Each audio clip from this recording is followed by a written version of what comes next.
Assalamualaikum warahmatullahi wabarakatuh. Nama saya Muhammad Nazim Syahmi bin Said Jaafar. Saya dari kelas 552S AP13. Hari ini saya akan membincangkan tentang kajian saya yang bertajuk Kajian Modal Insan Antara Islam dan Barat dalam Aspek Agama.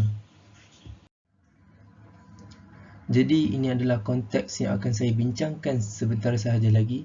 Yang pertama, saya akan menceritakan tentang pengenalan. Kita akan dapat tahu pendapat dan pandangan daripada segi Islam dan juga Barat. Yang kedua, saya akan menceritakan tentang definisi modal insan dalam aspek Islam dan Barat. Seterusnya, akhlak dari segi Islam. Seterusnya, menurut Islam ada 5 elemen iaitu pemikiran, kemahuan, emosi, fizikal dan juga spiritual. Akhir sekali, saya akan menceritakan tentang cara mengatasi dalam aspek agama dari segi Islam dan Barat. Pengenalan. Islam menekankan prinsip-prinsip pembangunan manusia yang menyeluruh aspek kehidupan yang berpedoman pada Al-Quran dan As-Sunnah. Ini telah diterapkan oleh Rasulullah SAW dan mengajar kita untuk berbuat kebaikan dan juga mengikut semua kemauan dan suruhan Allah Subhanahu Wa Taala dan meninggalkan segala larangannya. Jadi demi untuk menjadi model insan yang berjaya, Islam menekankan prinsip-prinsip yang secara menyeluruh dalam kehidupan yang berpedoman. Seterusnya, Barat pula menekankan perkembangan umat manusia melalui hukum-hukum yang diciptakan oleh umat manusia dan tidak memasukkan unsur agama. Mereka hanya menceritakan dari segi apa yang mereka lihat dan apa yang mereka percaya. Itu perbezaan antara pandangan Islam dan juga Barat. Islam dari sejak azali telah terbukti dan telah ditulis di dalam Al-Quran dan As-Sunnah bahawa aspek-aspek yang telah diterapkan di dalam Al-Quran mampu menjadikan modal insan itu berjaya di dunia dan insyaAllah di akhirat. Manakala Barat hanya mengetengahkan duniawi semata-mata. Seterusnya, definisi modal insan dalam aspek Islam. Seperti yang saya katakan tadi, Islam mempraktikkan sifat kepribadian manusia untuk meningkatkan kesejahteraan manusia dan alam. Kerana Al-Quran dan As-Sunnah, Al-Quran itu sudah jelas tertulis bahawa jika ingin menjadi seseorang modal insan yang berjaya, manusia itu perlulah, individu tersebut haruslah menjadi insan yang baik dan menerapkan akhlak-akhlak yang terpuji dalam diri mereka. Ia tidak dilihat dari aspek kemahiran, kepakaran, profesionalism dan sebagainya. Kerana Islam hanya menerapkan sifat amanah, jujur, berakhlak dan bertamadun dalam diri seperti mana yang diterapkan oleh Rasulullah SAW. Kerana Nabi Muhammad SAW telah memiliki sifat terpuji ini sehingga kan beliau dihormati oleh semua manusia dan juga umatnya. Sehingga hari ini kita mengikuti segala sunnah-sunnah yang dibuat oleh Nabi Muhammad dan menerapkan sifat-sifat terpuji di dalam diri kita. Manakala definisi modal insan dalam aspek Barat pula hanya mereka memfokuskan keberadaan manusia dan urusan sekular yang murni.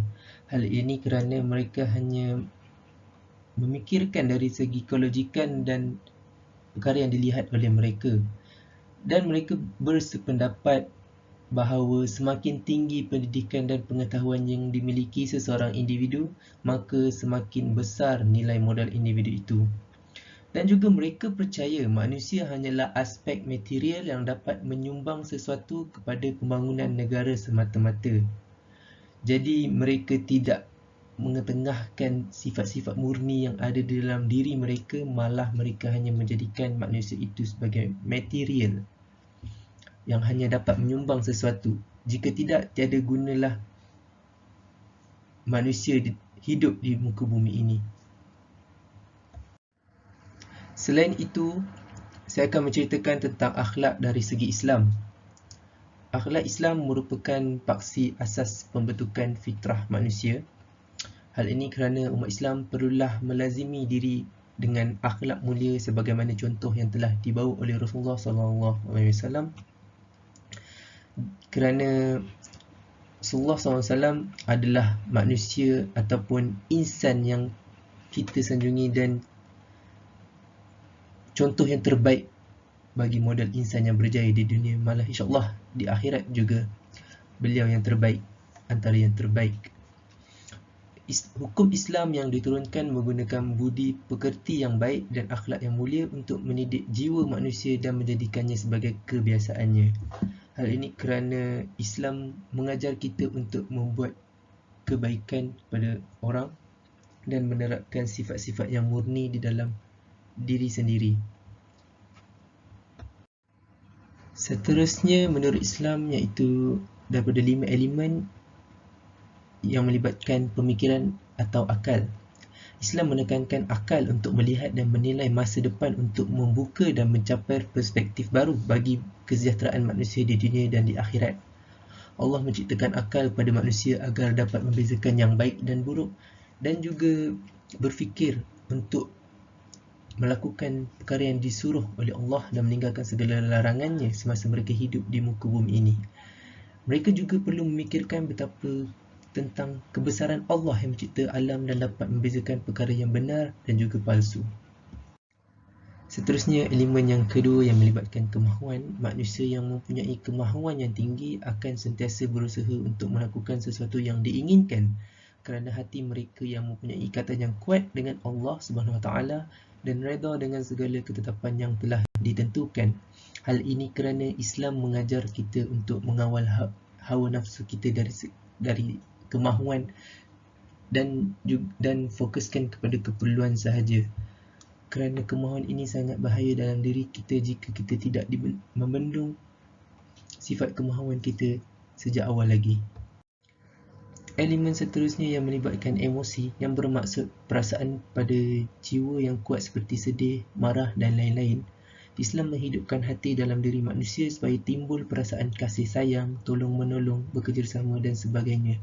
Islam juga mengajar manusia untuk mengawal emosi kita, tak kira dari segi ketika emosi sedang marah ataupun sedih, kerana jika kita tidak mengawal emosi kita dengan baik, ia dapat mengguris hati orang lain dan kita mendapat dosa ketika itu. Jadi mengawal emosi amatlah penting dalam diri kita untuk menjadi model insan yang berjaya di dunia. Elemen seterusnya yang melibatkan fizikal, ia membangunkan individu dengan kesihatan tubuh badan yang lebih baik dan kekuatan disiplin diri seseorang supaya dapat menjalankan tugas dan tanggungjawab dengan sempurna dan berkesan. Jika kita tidak memiliki fizikal yang baik, ia mungkin akan memudaratkan kita dalam membuat sesuatu urusan dan juga mungkin menyusahkan orang lain. Islam tidak mengajar untuk menyusahkan orang lain. Justru itu haruslah kita mempunyai sihat tubuh badan yang baik agar dapat menjalankan perkara dengan lebih sempurna. Seterusnya, cadangan yang diberikan daripada Sayyidina Umar tentang pemilihan untuk beriadah adalah memanah, menunggang kuda dan juga berenang, seperti mana Rasulullah SAW bersabda di dalam riwayat Tabarani, ajarlah anak-anakmu untuk membuat 3 sukan ini. Akhir sekali, elemen yang melibatkan spiritual. Islam menyeru untuk berpaksikan kepada keimanan dan ketakwaan kepada Allah SWT bagi membentuk nilai dan jati berdasarkan pegangan agama yang kuat dan ikhlas. Hal ini kerana yang melibatkan roh ataupun jiwa mereka yang bersih agar dapat melakukan perkara yang disuruh oleh Allah dan juga ikhlas dalam diri. Seterusnya, asas yang penting bagi diri manusia untuk bersihkan diri mereka dari segi dalaman mereka iaitu dapat mengembalikan hati suci yang bersih sebagaimana Allah menciptakan manusia melahirkan manusia ini di dunia ini pada mulanya mempunyai hati yang bersih. Antara nilai spiritual adalah sidik, amanah, fatanah dan juga tabligh. Akhir sekali, cara mengatasi modal insan dalam aspek agama dari segi Islam dan juga Barat haruslah seimbang dan boleh diterima pakai oleh kedua-dua agama. Hal ini kerana kedua-dua agama Islam dan juga Barat, mereka tidak mengetengahkan perkara-perkara yang diterapkan oleh kedua-dua agama sekaligus. Ia mungkin membawa perbezaan perbezaan yang sedikit.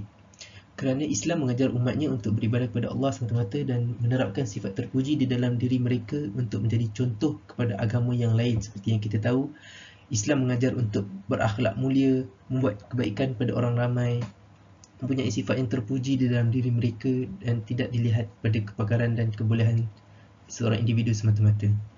Manakala Barat perlu mengetengahkan ciri-ciri dalaman manusia selain hanya memberi tumpuan terhadap kebolehan dan kepakaran individu itu semata-mata. Kerana Barat hanya menjadikan manusia ini seperti mana yang saya beritahu tadi, hanyalah aspek material yang menyumbang sesuatu kepada pembangunan negara, dan mereka tidak menerapkan aspek yang dimiliki oleh seseorang individu itu dalam seperti mana jujur, berakhlak mulia dan bertamadun. Mereka tidak mengetengahkan segala itu dan mereka hanya percaya daripada segi kelojikan dan duniawi semata-mata. Berbeza dengan agama Islam yang menerapkan hanya sifat terpuji yang ada di dalam mereka. Itu sudah cukup untuk jadikan modal insan yang berjaya di dunia. Jadi, cara mengatasi yang terbaik adalah mempunyai seimbang. Ingin menjadi modal insan yang berjaya, mereka perlulah mempunyai ciri-ciri dalaman yang baik dan juga mereka mempunyai sifat keluaran yang terbaik, berketerampilan yang bagus dalam menjadikan masyarakat yang berguna pada masyarakat yang lain.